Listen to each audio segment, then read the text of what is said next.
नमस्कार, खबरों की खबर में आपका स्वागत है। मैं हूं संकेत उपाध्याय। उत्तर पूर्व का राज्य मणिपुर पिछले कुछ दिनों से सुलग रहा है। फिलहाल स्थिति यह हो गई है कि 8 जिलों में कर्फ्यू लगा दिया गया है और मणिपुर सरकार ने हिंसा और आगजनी के से पीछे हटने वालों को देखते ही गोली मारने के आदेश दिए हैं, यानी कि शूट एट साइट ऑर्डर्स, कि अगर जैसे ही कोई दिखेगा जो आगजनी कर रहा है, जो पत्थरबाजी कर रहा है, जो कानून अपने हाथ में ले रहा है, उसके खिलाफ शूट एट साइट ऑर्डर्स। ये बहुत आम बात नहीं है। और जब आप तस्वीरें देखेंगे, जैसे कि इस कार्यक्रम में हम आपको आगे दिखाएंगे, तो आपको समझ में आ जाएगा कि स्थिति बहुत ज्यादा हाथ से बाहर निकल चुकी है। राज्य के तमाम इलाकों से आई ये तस्वीरें इसका एक उदाहरण है। ये मणिपुर के कई इलाकों की तस्वीरें हैं जिसमें हिंसा और आगजनी की घटनाएं साफ देखी जा सकती हैं। इस हिंसा और विरोध प्रदर्शनों की जड़ में मणिपुर हाईकोर्ट का पिछले महीने का वो आदेश है जिसमें राज्य की बीजेपी सरकार को निर्देश दिया गया कि वो अनुसूचित जनजाति की लिस्ट में मतई समुदाय को भी शामिल करने पर विचार करे। बाकी आदिवासी समुदाय हाईकोर्ट के इस आदेश का विरोध कर रहे हैं और इसे अपने संसाधनों पर कब्जे की साजिश बता रहे हैं। आपको ये बता दें कि ये कोर्ट का आदेश था, सरकार का नहीं। इसी के खिलाफ पहला बड़ा विरोध प्रदर्शन बुधवार को कुकी आदिवासी बहुल चूड़चांदपुर इस जिले में हुआ, जैसे कि इन तस्वीरों में आप देख सकते हैं। राज्य के अन्य आदिवासी बहुल पर्वतीय क्षेत्रों में भी इस तरह के विरोध प्रदर्शन हुए।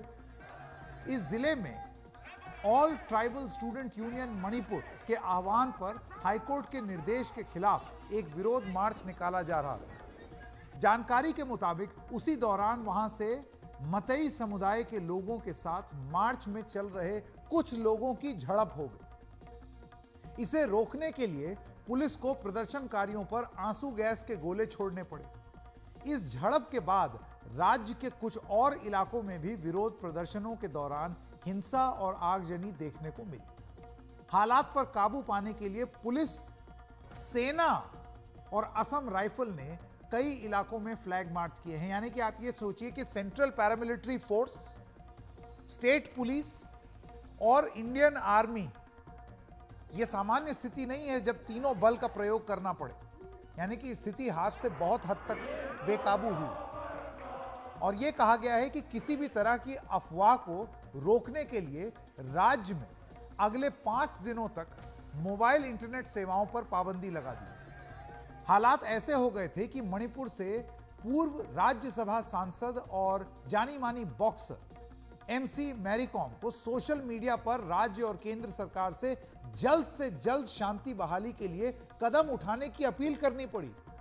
सोचिए, खिलाड़ियों को यह बोलना पड़ रहा है कि प्लीज मदद कीजिए मेरे राज्य की। उन्होंने कहा कि मेरा राज्य जल रहा है, कृपया मदद करें। और ये कल रात से लेके बहुत भयंकर मतलब वो ज्यादा हो रहा है और मुझे चाहती हूँ कि हो सकता है तो जल्दी से जल्दी स्टेट गवर्नमेंट और सेंट्रल गवर्नमेंट कुछ करे कि मणिपुर में ये दोबारा मतलब ये पीस को, ये सिचुएशन को खत्म होने के लिए ये मैं रिक्वेस्ट कर रही हूँ।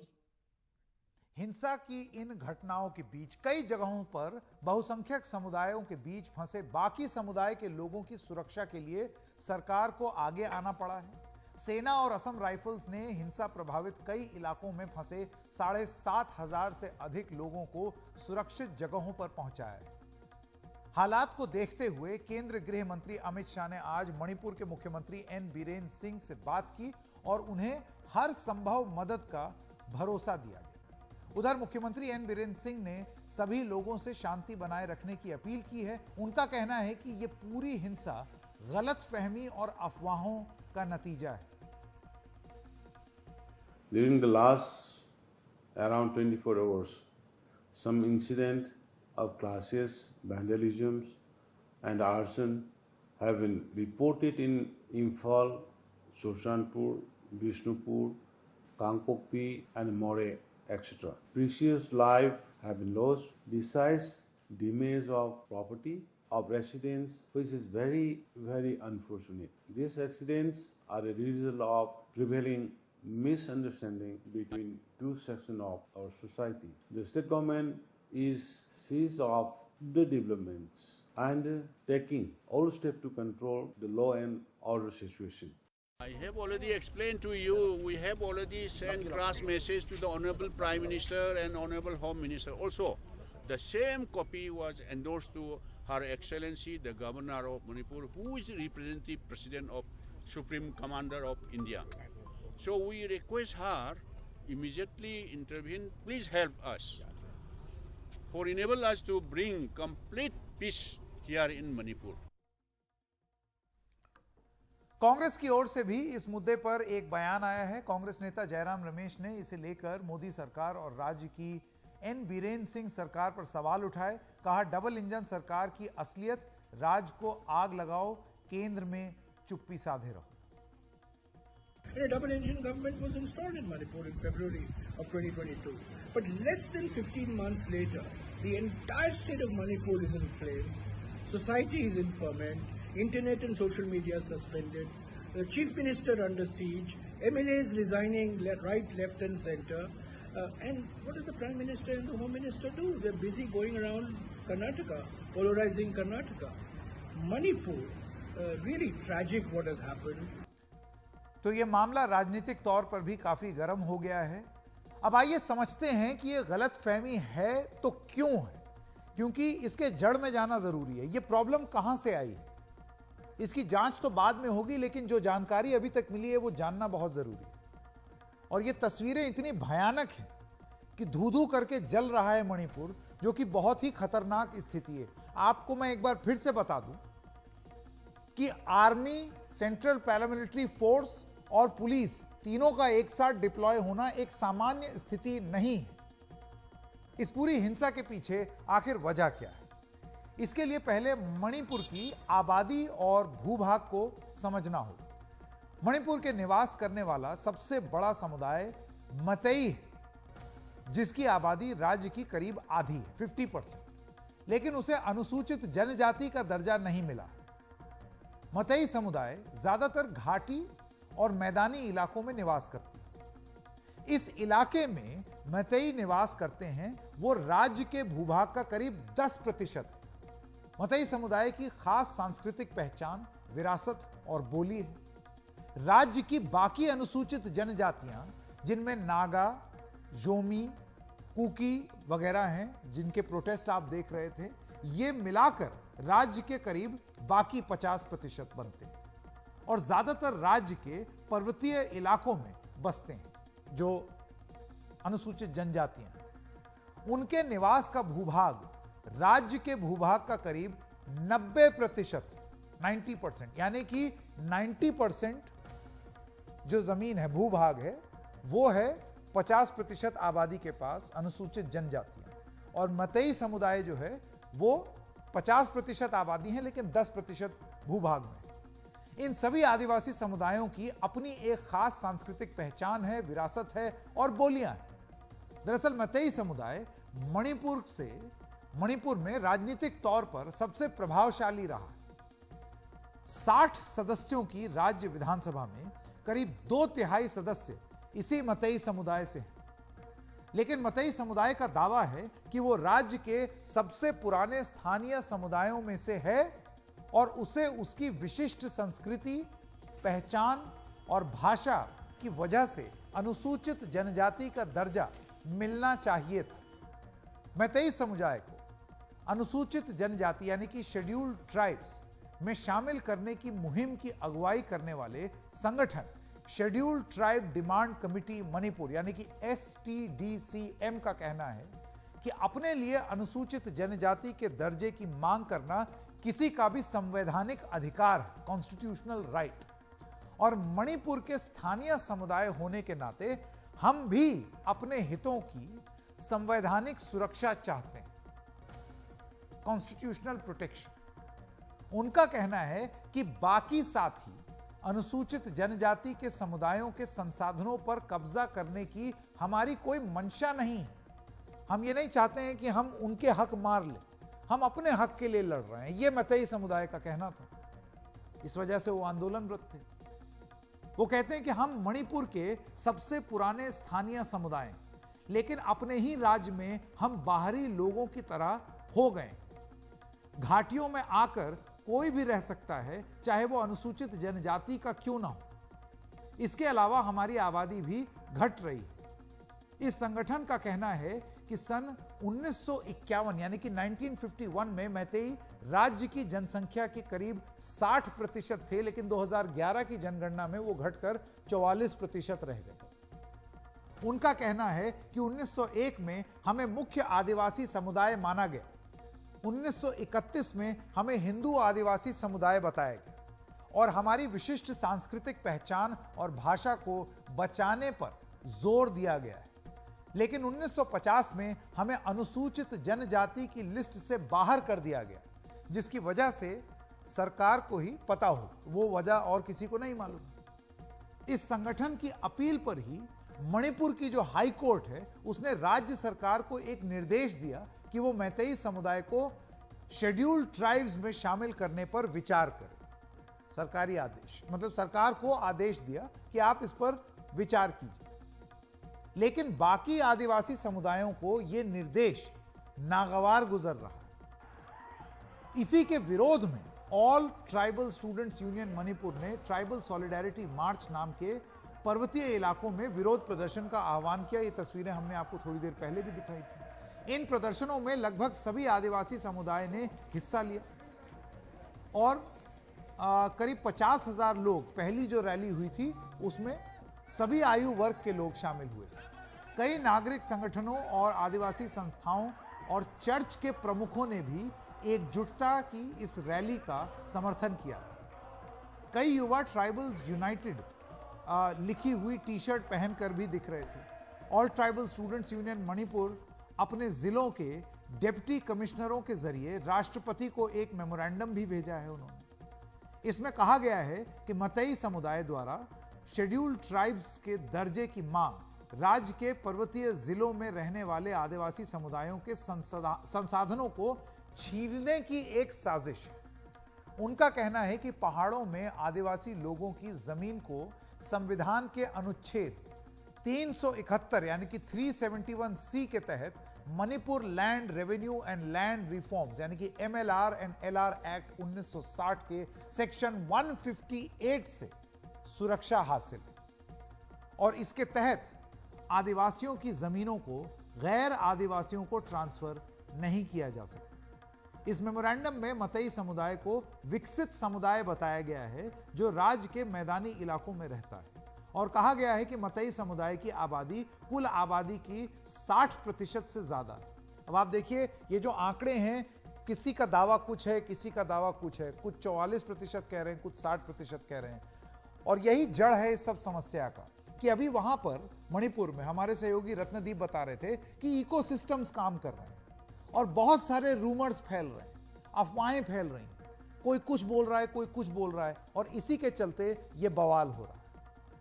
वो कहते हैं अगर मतई समुदाय को, वो से मेरा मतलब बाकी आदिवासी, अगर मतई समुदाय को अनुसूचित जनजाति का दर्जा दिया गया तो मणिपुर के हाशिए पर रह रहे आदिवासियों को जो संवैधानिक हक मिले हैं और जो कानूनी बचाव मिला है वो खत्म हो जाएगा। अब जो कुकी समुदाय है, पहले ही राज्य सरकार के एक फैसले से नाराज था।